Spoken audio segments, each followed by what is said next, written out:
You're a failure. And that's okay. Hi, I'm Dan. And I'm Alicia. And we're failures too. We take a walk back through people's failures and relive the mistakes they made so we all can have more clarity in how to be a better human. Welcome to the 2020 Perspective, where we show you how to be a successful failure. Today, we're speaking with the director of the Talent Center of Excellence at a Fortune 500 tech company. She has a real-life story of psychological manipulation from the person she trusted most, her now ex-husband. Welcome to the 2020 Perspective, Jessica. Thank you for having me. I was in my early 30s when, and I had just gotten out of a relationship of kind of that relationship where you literally, I'd never had this happen before, but eyes meet across the room. We kind of started this long distance thing. And so I used to tell my friends, it was like being on The Bachelor, but I was the only girl. I want to go on bachelor dates. We would go on these trips and we would go to these extravagant things, and it was always the nicest restaurants and the nicest hotels and just ridiculous, but when you're in it, you're like, this is pretty cool. So that had gone on for about 6 months, and I was pressuring, basically saying okay, it's 6 months, shit or get off the phone. We need to either move forward or not. Right. And so I basically was like, I need to come out there. And then he told me I can't come out there because basically he was like, I kind of have a girlfriend here, but we have a deal. I can do whatever I want. We can both do whatever we want when we're not here. When we first met, because you meet across the bar, and you have this electricity and it's this crazy night. And I'm like, one of the first things I even said to him was, are you married? Do you have a girlfriend? So I was like, I am not that girl. Yeah. So almost the first thing I said to him. So I was pissed. And so I was like, all right, I'm done. I'm out. And you've been together for 6 months. Yes. That's significant. Yeah. So I was like, peace, I'm out. Then my girlfriend and I went over to her house on a Monday night or something. And we were having pizza, wine, whatever. And she was like, I still can't believe him. And she was Googling and stuff. And lo and behold, through a couple of clicks, we end up on his wife's Facebook page. Not only his wife's Facebook page, but they have 3 children. And his youngest was a 6-month-old baby the night that, when we met. The internet's a magical place. Right? So the way I ended it was I texted him and said, hey, would you still want to come to Dallas? And he immediately texted me back and was like, yes, of course. When? And then I sent him a picture of his family's Christmas card from that year. And with a little paragraph that said, I know everything.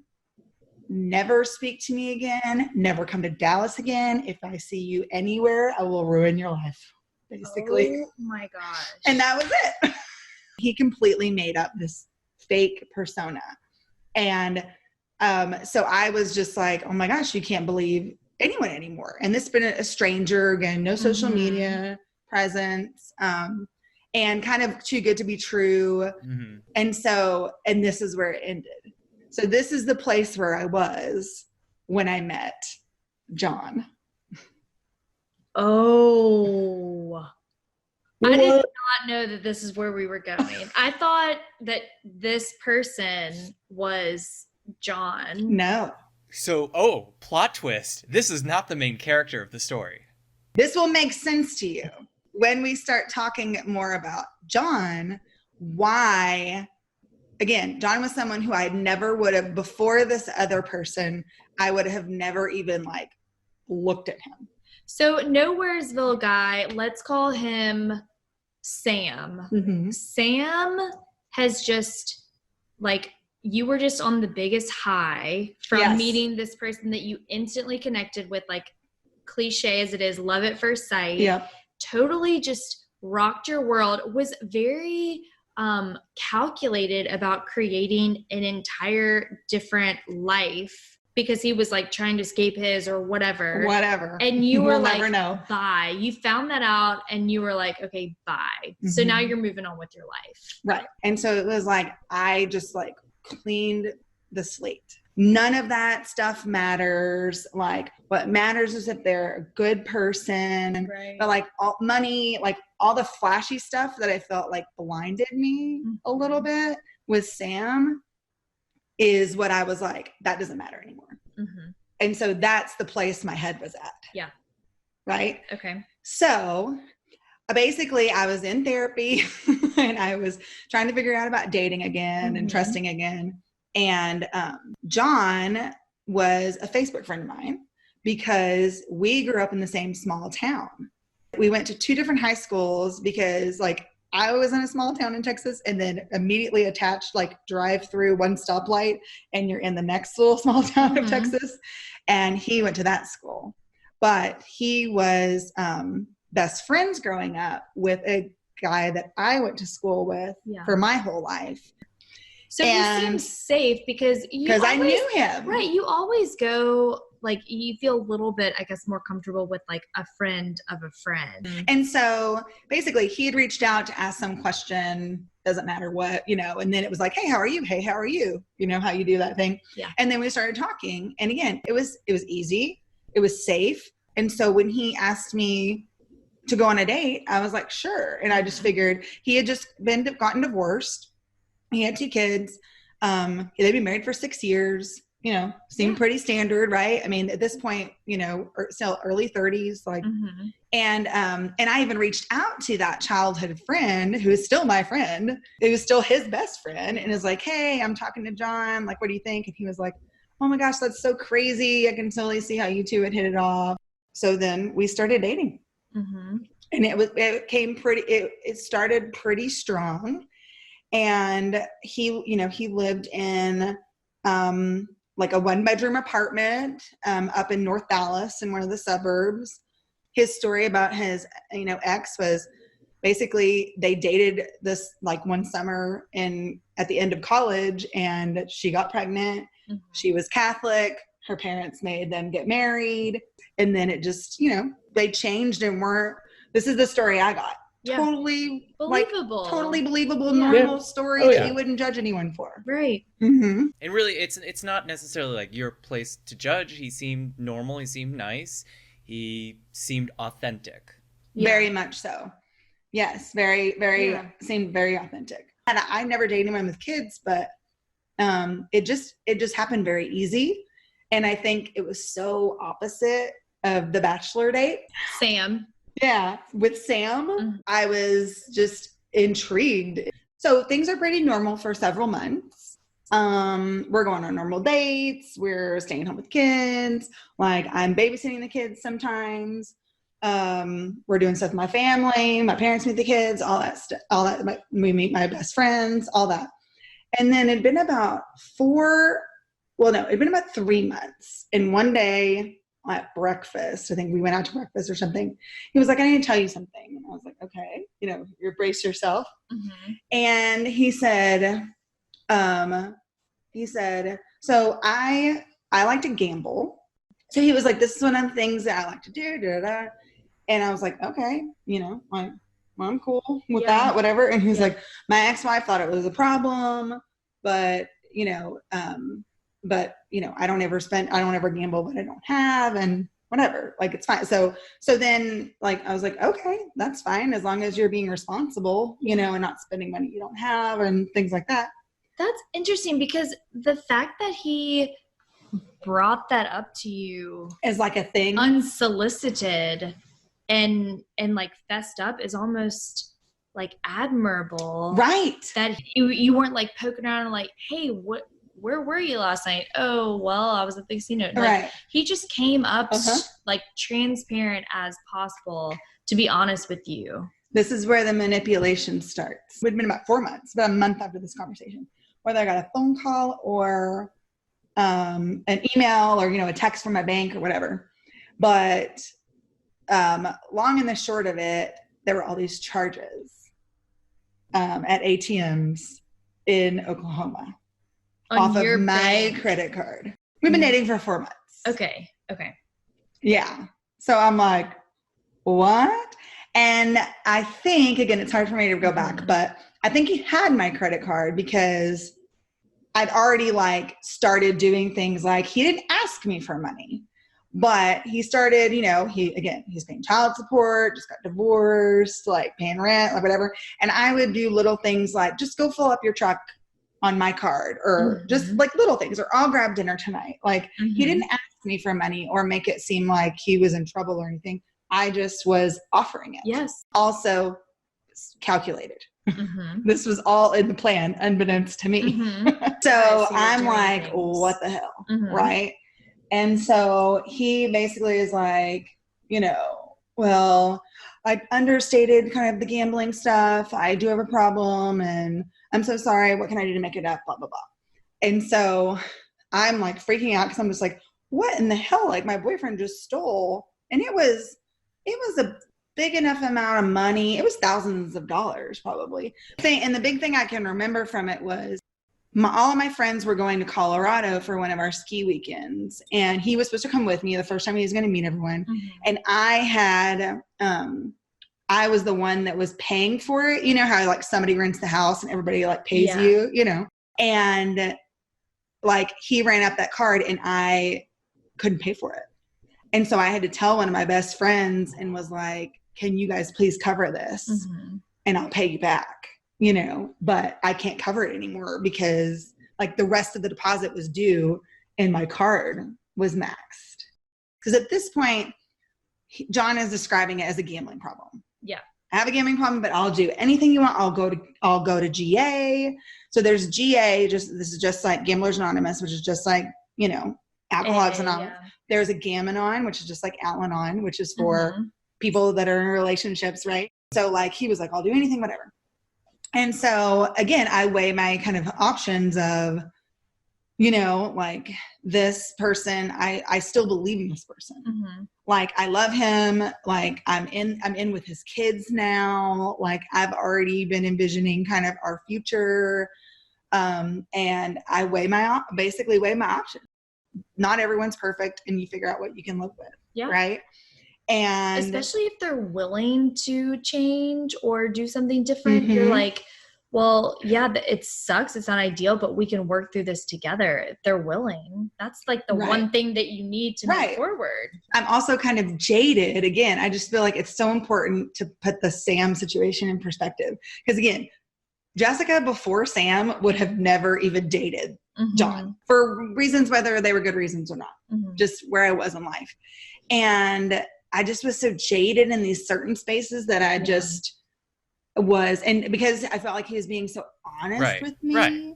It was the complete opposite side. It was, instead of being secret, it's being very public. Right. Exactly. And so again, I'm just like, thinking, oh, this poor guy. Which is, it's seductive too. I'm financially savvy. I've figured out a lot of stuff. I'd love to help you. I'd love to enable you to find financial freedom. And that's alluring and seductive. I will say that I was not naive about thinking that an addict is just going to change. You're working through it, not like. Right. So I knew that. So with that said, then to say like, how did we get them from there to getting engaged and getting married? So basically from then when I said, okay, what do I have to do to make myself okay with this relationship with what just happened? Like I said, we moved everything into my account. We did not have a joint checking account. He did not have authorization on my credit cards anymore. I got a safe. I locked up my everything. I locked up all my documents. I locked up the credit cards. He did not know the combination. Again, this is a person who grew up with nothing, like did not grow up well, like was left alone for a lot of his kind of, formative years. Didn't have a good relationship with his parents, all that stuff. Didn't have a lot. And we're, we get married and buy a house and we are living in a, 2,500 square foot house in a nice brand new suburb in North Dallas, 5 bedrooms. He's got this like awesome wife, like, with a great job. His kids, have their own rooms at this place, because that was very important to me to not have them, feel like they were coming over, just like on a sleepover. We had a wonderful life. My family's great. My friends are great. Like, he has this whole new group of people that love him and care about him and stuff. But it was like nothing was enough. Things started changing after we were married. He started showing more of himself. So things like when we're trying to do the house, and a house is a lot. Like, when my parents are gifting us like part of the money for the down payment, and then and it's primarily my salary. I mean, it's his too, but like, it's a lot. Mm-hmm. But it's an investment, all that stuff, and we're already kind of stretched to what we can. And he's like, I don't really like the basic fence. Like, I'm tall, so I really need like a high privacy fence. Like, stupid stuff like that seems really dumb in the moment. But, and then like, well, I don't really like this granite. I really like this one, the one that's like up the step, and I'm like, dude, like, this is our first house. I'm like, we are not rolling in it. Right. Like, we don't need the fancy fence. Yeah. And trying to explain to him, we don't need, the farmhouse sink. Like, like, these things add up. And so it's like little things like, and I was just like, are you not excited about like our house? Right. He just would push and just be like unsatisfied with that. Like, things were just, we're tight. Right. And I would do things like, we really need to start, we really need to like eat at home. We don't need to like order out as much. So he was like a fast food junkie. Mm-hmm. But again, he spun it all of like, I didn't have money growing up, and my parents didn't do anything, and my mom would leave a $20 bill, and leave for the weekend, and I had to fend for myself, and like, this is all I know. At least it's at least it's fast food and not like high dining from Sam from Nobodiesville. Well, yeah, true. But again, it's like this opposite thing, right? I'm like, oh my God, so I'm like, you've got to quit eating out, and we've got to quit, buying this and buying that. And he just like want. And I was just like, oh my gosh, like, why is this not like, why is this life not, wanted a bigger TV, wanted, just stuff that, again, I'm like, you came from nothing, and this should be like rocking your world right now, but like nothing is good enough. I got pregnant pretty soon, and we were trying after we got married, and I started noticing things like with me being pregnant, and I was like, okay, well, he's already had 2 kids and had a pregnant wife, right? So I'm like, is that why? But he didn't like seem to like treat me any different. And not that I'm not a person that needs to be coddled, but like, your pregnant wife of 6 months like comes home from the grocery store, and like, you don't go out and help her bring in the groceries. But then things even changed more and got like darker, because my son had trouble like breastfeeding and stuff. And so it's just hard as a new mom. And John was so hard on me. And I'll never forget this one fight that we had where I was like, I'm really struggling. And I had some postpartum, like straight up, like I was struggling. He was like, are you even connected to him? Like, do you even feel anything? Like, and I'll never forget that, because I was like, whoa, like, how could you say that to me? Like, It sounds like he's not really demonstrating empathy, and there's almost a disconnect. It's almost like he played the cards before marriage, and then the empathy just evaporated after. And this was like, so opposite of the person that he was. So then I go back to work. And so we're trying to figure out the rhythm. He's got this restaurant job where he, has crazy hours, and I'm commuting an hour both ways or whatever. And yes. And, and I have a big job and all that, and trying to figure out daycare and how much it costs and all that. Mm-hmm. So it's really hard the first few months. And then he quits his job. And I'm like, I'm sorry, what?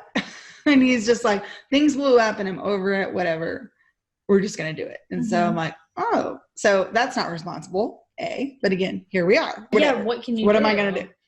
So we try this new life. And he's, it seems like it's okay. He's going, multiple on the weekends and multiple nights a week to go Uber. And so this goes on for a few months. And again, things are just like getting tighter and tighter and tighter. And I'm just like, something is like awry. Something is wrong. Right. I am like, okay, I'm sick of all this like drama with the money. And so I'm like, I just need to get like a loan to like pay off like the credit card and just, you know, like have smaller payments. Yeah. And that'll help us. And I immediately, like 5 minutes later, get an email of like denied. And I was like, what? I've never been denied for anything ever. Like, oh, that's awesome. And so I go and it gives you, if you've ever gotten denied, listeners, it tells you the reasons why.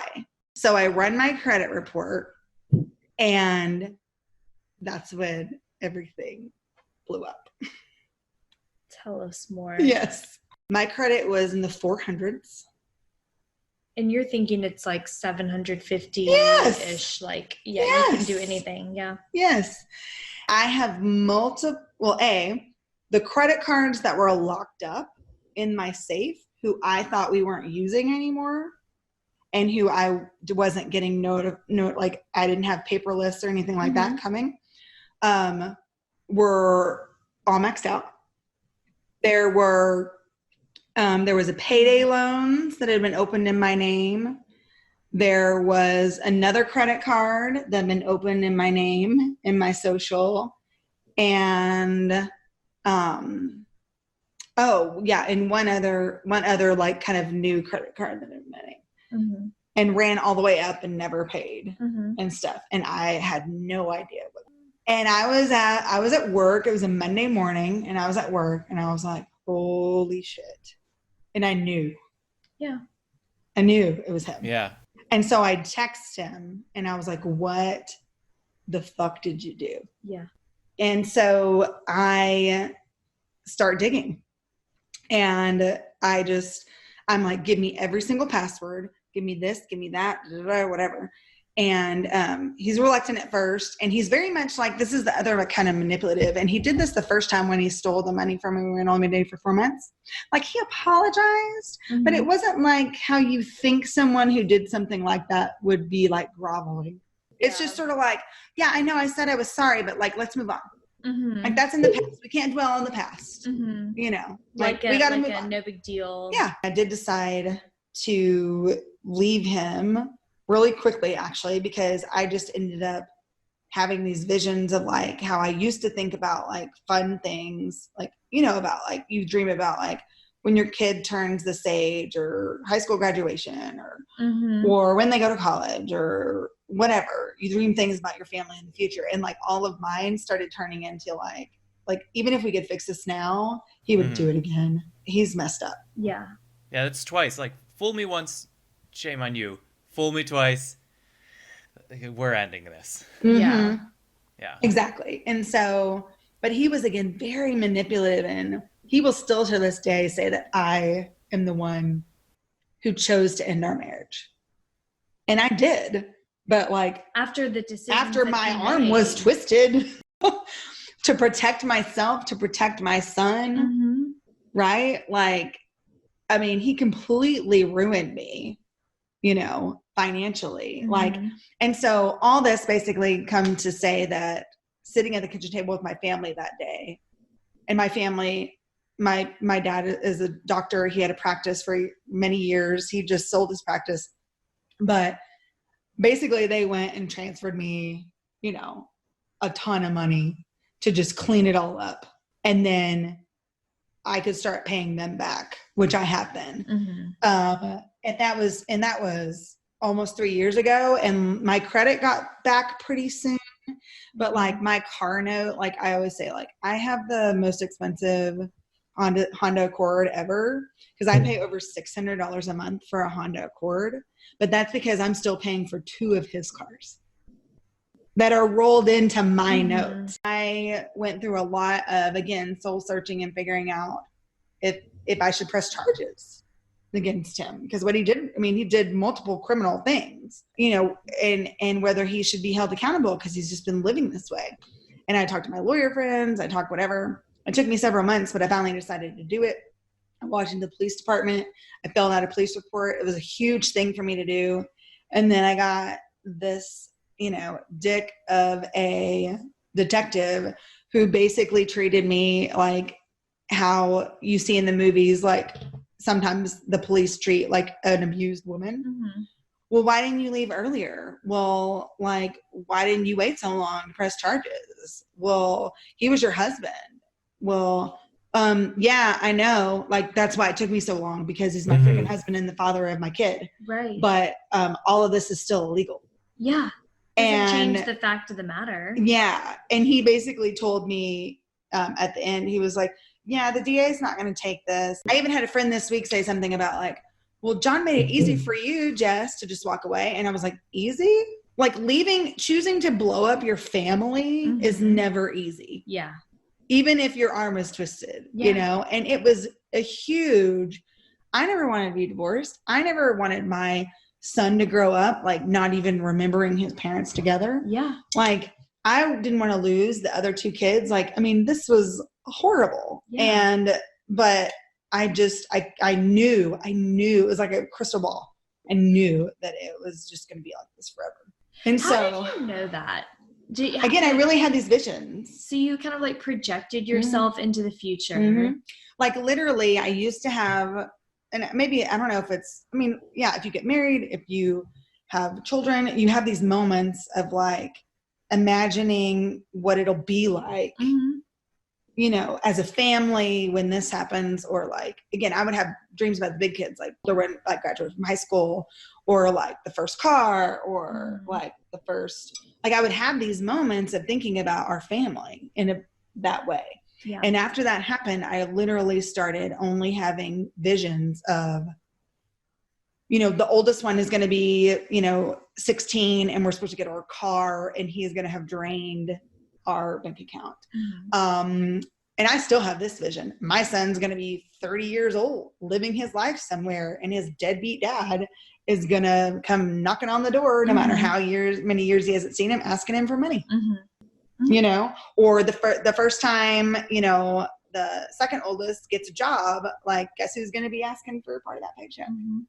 Lots of people choose to stay with, whether it's abuse or manipulation or addiction or whatever it is. People choose to live that life. And I just was like, I don't have to.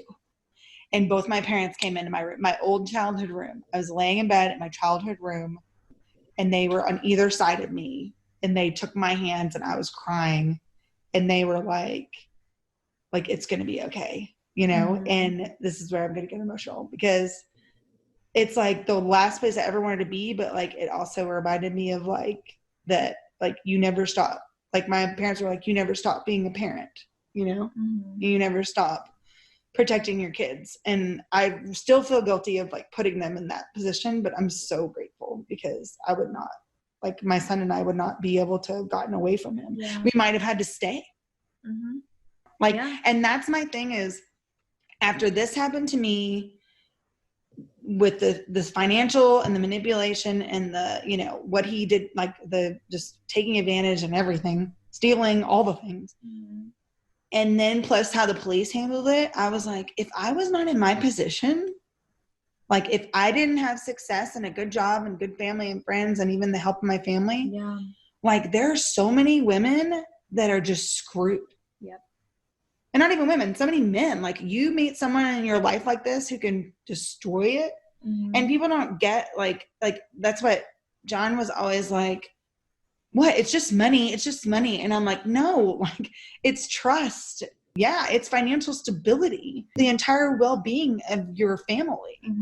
Like it's not having your kids have to go through what you went through. And he just did not get it. And I just kept thinking about like, oh my God, like if there are all these people out there who there are people like this just preying on them and nobody does anything.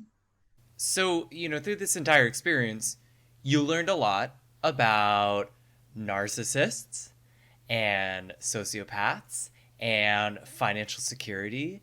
And, some of those things, even if I was in a relationship like that, I don't think I'd be able to recognize the signs of it, without experience, some of them. Right. But what did you learn about yourself throughout this journey? It sounds like you discovered a lot of strength and also resiliency in your family, but did you kind of discover or find out anything else?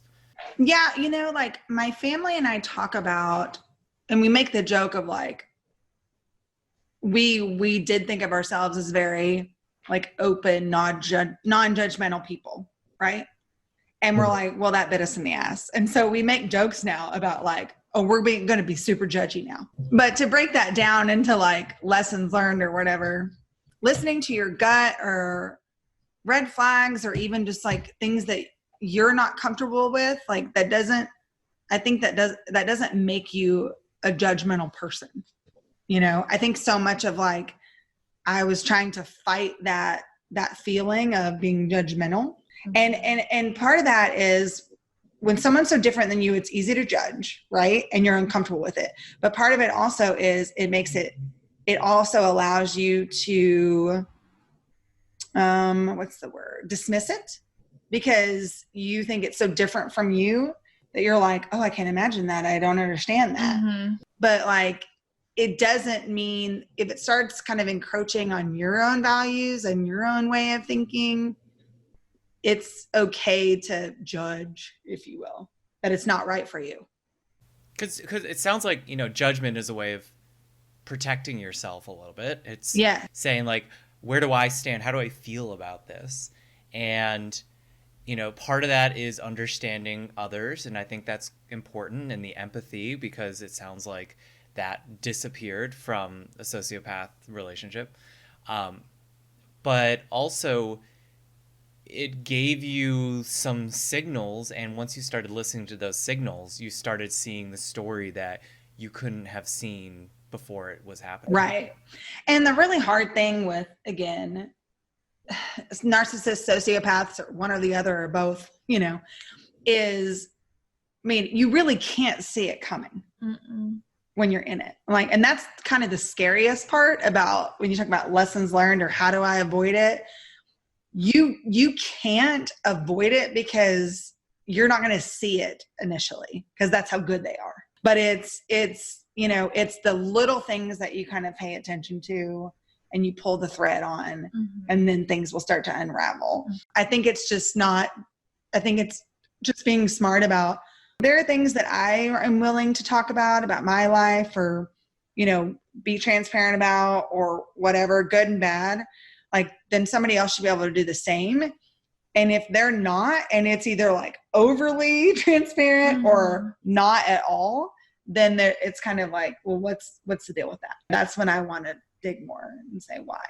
Yeah. And then again, and really it is unhealthy, because these kind of people, they don't have anyone else, and they sink their teeth into you and everything about you, and you're the only thing in their world. It's so interesting. It's like this delicate balance between being vulnerable and open. And that's what's really hard. And like, well, this is not what I'm used to, but I love this person. And so I'm going to be open to what could be, even though it's not what my ideal state is. Right. But then also being a little bit like, deciphering what's that line with right being okay with digging, how do you know? Mm-hmm. It's such and I think that balance. Another thing that I've told people, again, when we're talking about lessons learned, is when like y'all said like that still was like huge for you to walk away even when you did, and like why. And I still told you I had those visions and stuff. Like I have a friend who, got married. They don't have kids, but her husband, turns out, again, she didn't know before they were married, but turns out like he's an alcoholic straight up, and she's still with him, and they're trying to work through it. But one thing I said to her that I've learned, again, now that being on the inside, right, you do have a choice. A lot of people choose to stay with that person, and they live that kind of erratic life. Mm-hmm. And I just didn't want to. And like, some people might judge me for that I didn't stick. And well, like, that's how John will make it sound like you're the one who gave up. Yeah. You're the one who, whatever, and I'm like, I don't think I did. I think I tried everything that I could, but like at the end of the day, I knew where this was going to go, and I was going to protect myself and protect my son. Mm-hmm. And I think that like what I tell my friend that's in that situation is just like, you are the only person who can decide what's right for you, but like you can choose you. Like you don't have to do this. Like people have problems. We all have problems. We all have past issues. We all have baggage, but the person that chooses to be with you or the person you choose to be with, that's a choice. It's again, trust your gut. I think it's don't be afraid to just know what you want and what you deserve. Don't settle. Like if there's something inside you, ask questions. Nobody should be at this point, like nobody should be pissed off about telling any part of their life to you. If they are, that's a red flag. Yeah. Myself and like my parents, whenever we've met someone and gotten to the point where we've shared a little bit about like, well, turns out he was this and whatever, there have been so many people that are like, I went through that. My ex was like that. My friend And again, it's like, where was everyone? Another reason of like me wanting to tell my story in some way.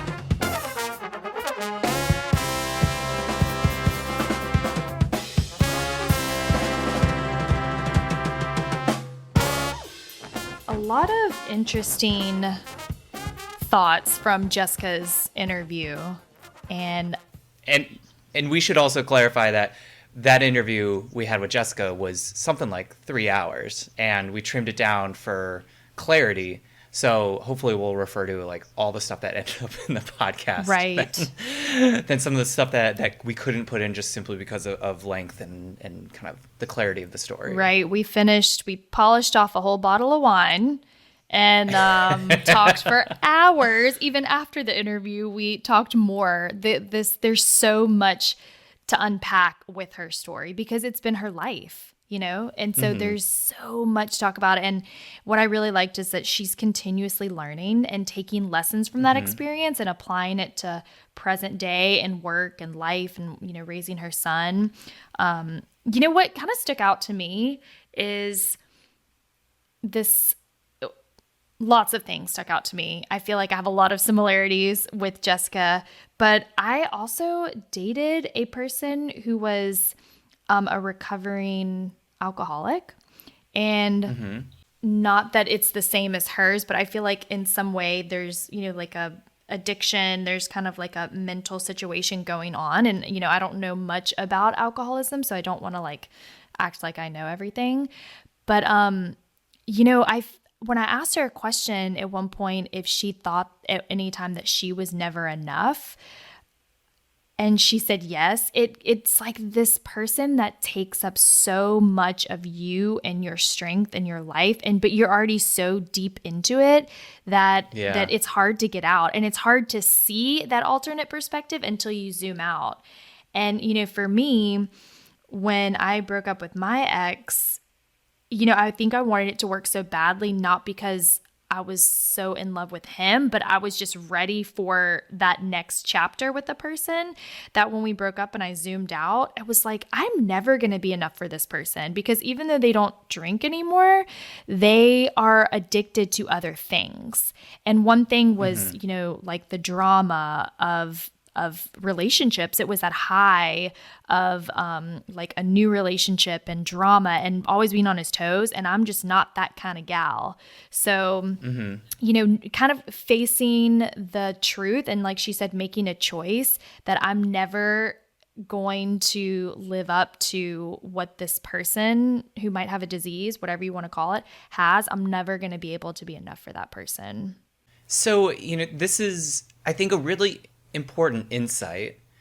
So I'm curious, would this even be classified as a failure? It sounds like almost a discovery rather than I failed at something. I mean, in either your story or in Jessica's, do you think there was a failure per se, or do you think it was more of a self-discovery? I think both. I think for Jessica, you know, there were so many things and she's, you know, we know that she's hardworking, she's determined, she's motivated, she's smart, she's successful. And I think she knows she ignored red flags that I don't think she consciously ignored. I think we all do this, is we see the red flags and we look past them because we've seen the good stuff. We've felt all the good things that can come out of this relationship. And we're like, oh, yeah, whatever. I'm going to overlook it. We've all done it. And it comes to a point, it's like Santa Claus, you know too much and you can't not believe it anymore. But it takes a little while to get there. It takes a little while. And I think, unfortunately for her, those red flags happen. And then she got, she's legally bound to a person, and then they have a child together. And you're so far in that even when she said when they got married and things changed, she's like, well, I'm in it now. Like, I'm married to this person. I've committed. We've given vows. We have a child. And so you try what you can to look past it until you could not see it anymore. Yeah. Yeah, I think that's the important thing that stuck out to me from the interview, is those red flags. And in today's kind of like modern era with so much change going on, that knowing when to observe a red flag and pivot and change and do something is a really tough discipline to master, of like, when do we need to act on this and when do we need to ignore it? Like, what is a false signal and what is something we need to address right now? And that type of decision making, I think that is where we discover what is true and what's not true. We start to weigh the red flags a little bit more accurately. And I assume that's why, listening to your elders, they're the ones who have seen and experienced different types of red flags in their own lives. And that's what wisdom is, of knowing what red flags to watch and what not to watch. So I think you can only get there through failure. Like, you can't figure out like this was the right or the wrong red flag until you fucked up somewhere in there. Yeah. I've been listening to a lot of different books lately. And one thing that keeps rising to the surface is like the gut feeling or the red flag or whatever. There's always a physical response to that. So if you can really stop and pay attention to what's going on in your body when something's not quite right, that is your answer. That is something that you should absolutely not ignore. Even if it might not have the same feeling or effect to another person, it doesn't really matter. It's unique to you, and you have to listen to it and you can't ignore it. And I'm not saying the first time someone says something to you that, doesn't quite sit right with you, that you should blow them off and never talk to them again, but you should be, your radar should be up, and you should be collecting those red flags a little bit more readily and see how it's making you really feel. Maybe the name of this podcast should be Red Flags Anonymous. Actually, that's going with the theme pretty well. It's all about the red flags that people are ignoring. Yeah. Thanks to No BS Brass Band for the Bang & Show music. Check them out at nobsbrass.com. And subscribe on your favorite podcast player, or follow us on Facebook to get the newest failures delivered right to your ears. And may your failures be spectacular.